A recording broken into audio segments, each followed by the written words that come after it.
Bertie the bus was giving some visitors a tour of the island of Soda.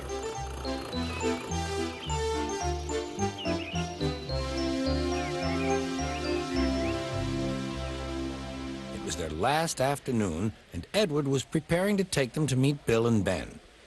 He found it hard to start the heavy train. Did you see him straining? Asked Henry. Positively painful, Remarked James. Just pathetic, Grunted Gordon. He should give up and be preserved before it's too late.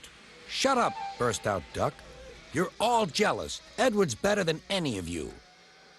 You're right, Duck, said Boko. Edward's old, but he'll surprise us all. I've done it. We're off. I've done it. We're off, said Edward as he finally puffed out of the station.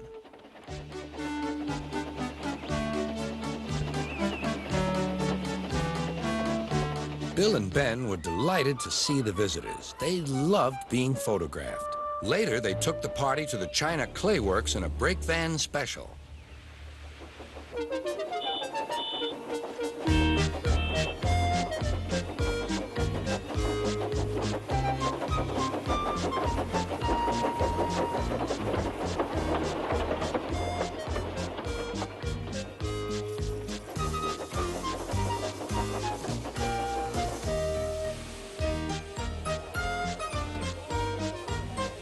Everyone had a splendid time, and the visitors were most impressed.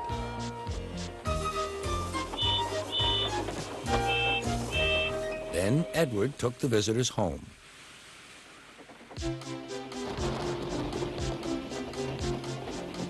On the way, the weather changed. Wind and rain buffeted Edward.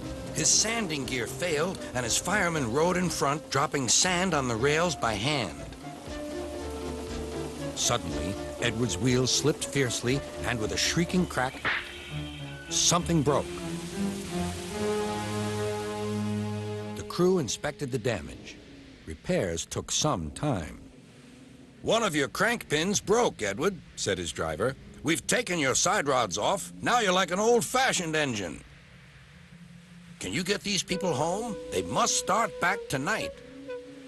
I'll try, sir, promised Edward. Edward puffed and pulled his hardest, but his wheels kept slipping and he could not start the heavy train. The passengers were anxious. The driver, fireman, and conductor went along the train, making adjustments between the coaches.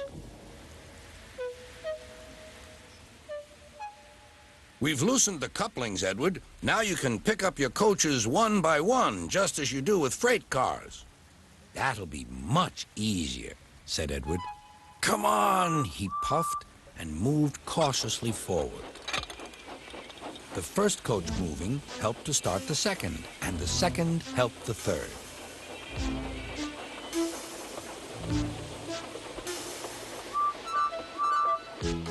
I've done it! I've done it! Puffed Edward. Steady, boy, warned his driver. Well done, boy! You've got them! You've got them! And he listened happily to Edward's steady beat as he forged slowly but surely ahead. At last, battered, weary, but unbeaten, Edward steamed in. Henry was waiting for the visitors with the special train. Beep, beep. Sir Topham Hatt angrily pointed to the clock, but excited passengers cheered and thanked Edward, his driver, and firemen.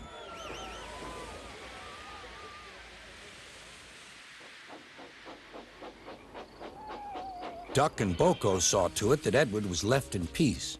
Gordon and James remained respectfully silent.